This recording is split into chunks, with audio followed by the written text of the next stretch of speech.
February ni som ni pali sang ni som ni paruk ani Delhi North East mi te hianin musit hi racial discrimination racism ang chi kan tok fo mai Delhi zo ni lawa mundanga te ponia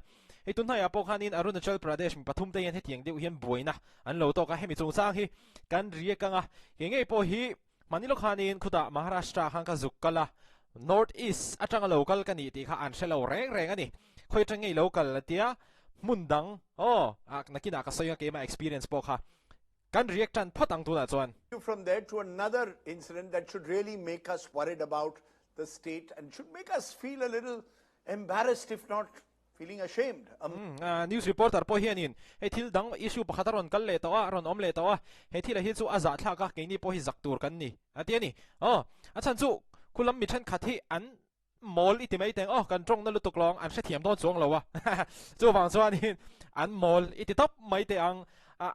an kho hoi hi an zau lo ve kho pa khulam mainland India om ti taka hian a then phei hi chu tin hemi Arunachal Pradesh te hi chu lo da chatai la Delhi he tianga racism an lo to hi mundanga Nagaland doctor hi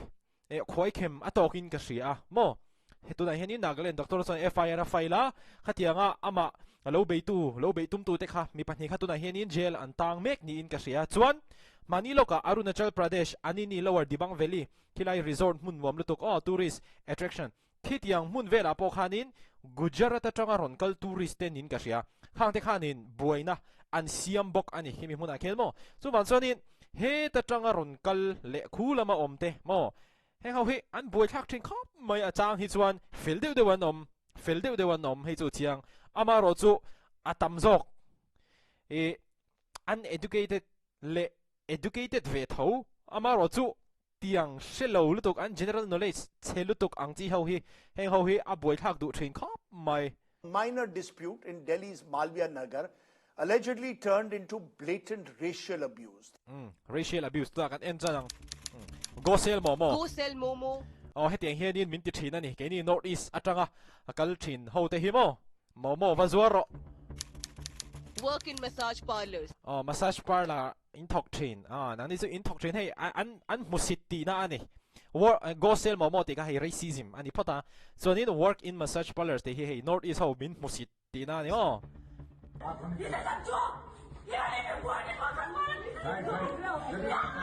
chuanin khiteng hen anin hauta henu hi nia korsen hai henu laka hen FIR file ni to an manin ka ringa an manin ka ring chuan boina a chuatan na ber pok ha king Arunachali ho khianin AC te pok an siam thave po ni mai theya chuanin bangthem noi te kha khulam in hnoilam balcony te pokhan atla po niang chuan report ka mudana chuanin king Arunachali te khianin ngai daman juk dilani khatiang vela wang khan mo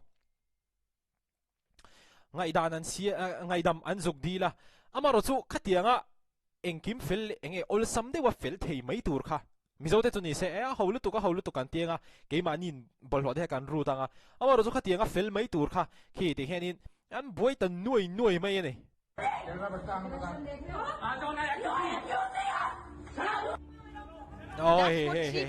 henu hi mo big sakania From Arunachal Pradesh say they were told not on the street but the place they were living in. Massage parlor to yani massage lene wali tarchi uddha massage parlor henu hi mole men take mi pa te pong lo le pon se massage parlor enge in thok mai atia zo han musita ma ro chu ni ta ka chuanin eng na po hi anh mà lo ti cái này cái kan in zir tir dan ania mo mani kan in tàu del thei phat te ka zona thani mai ani kha zon in te han musit zo ang khanin North East mi ho khami lo tong khum rep mai thili video ka mu masak ber zani ka thinari bang reng khop mai amaro chu han tong chuak ve vak ringo tila effective tak ka ring chong lo Instagram te YouTube pa te po hian po ni se ka react ve shima huta Maharashtra local pokhanin hey thil hi an shelo ve ka ti na chan chu mi pakhat kha chuanin hey enge min za deuh khanin Nepali niem min tia hey musit po ni chong lo khan khoi tanga local nge kan ni ti khan shelo shima kan mel lo dang lam ve poka chuanin ve khat ko ka lai khanin auto chuang ta hianin hey tema enge mi ngai san mel zong deuh hlek khan mo Russia hi miron ti to miron ti vak to boka an mel te polo ang poni mai theya chuan adot le a chuanin thil kan eina khuda Maharashtra tho khanin me che pakatin khuitringi local Japan mo Korea mi inni Japanese nge Korean mi ni min lo ti bokane khatianga musit na ang tak chu gala tok chong la maro chu ka soitum chu khulam mainland te khulam mi te hen north east lam pang hi an shelo lutuk hi middle school high school ti ve an kal te hen an zir ve lo mon le social media te pon nei ve thosia Instagram te pon nei ve thosia hetiang te engma hi an mu ve ngai lo mon le an wa han cha big ve ka ti ani ka ril ru chuan mo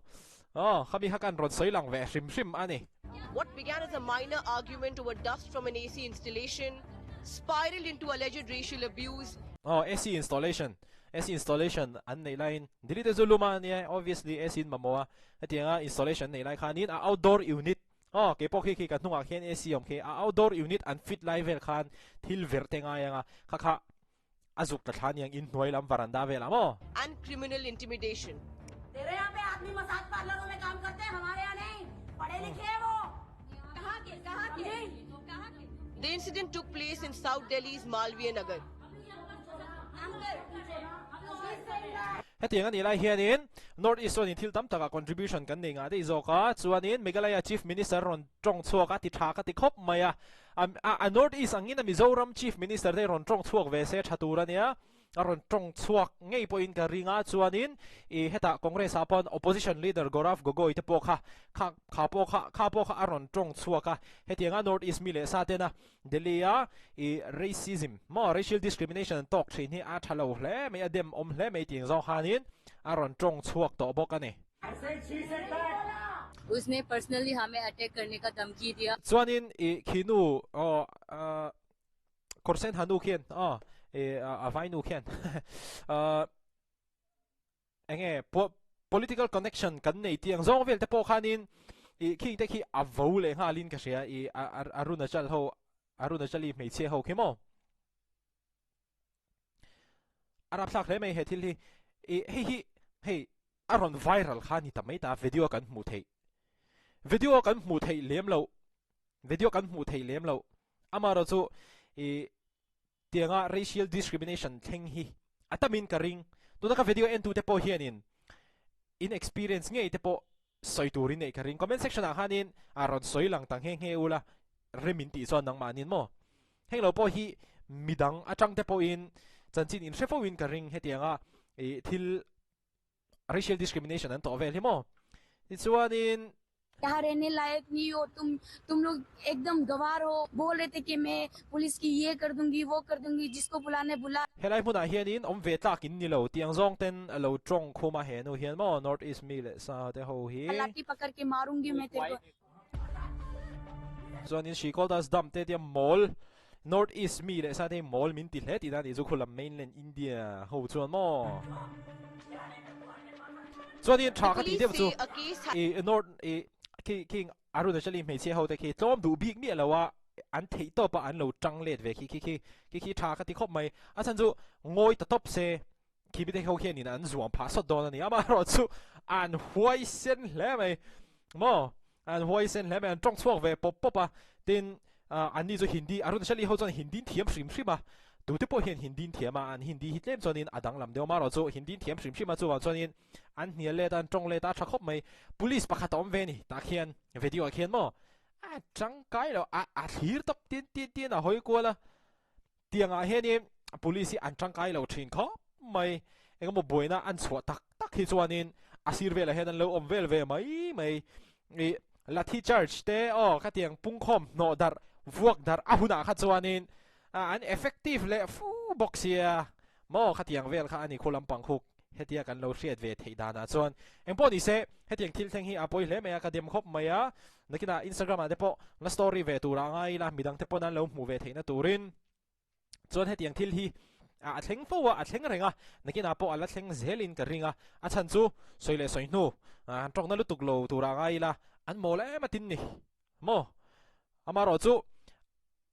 an mo na awanga she om kan lo torreng big na chan tur kha om big mi alawa nakina khatiang deu hlek hetiang deu hlek in lo tuara enge if you feel discriminated or enge khatiang racist dewa in laka an omani chuanin ru ka video record te audio record te khang te kha a tha don tu ka ni ti kha ami ha kan ron soi ve le shrim bok ani megalai chief minister atong chuak kan ti kha nge lawin kom nge ni tura ni he mo kon red sang ma a ti tha thin khop mai khati zong kha tun trum ata na kan han riek le thei chu ni le phot mai te se video le kan in mule theu do ne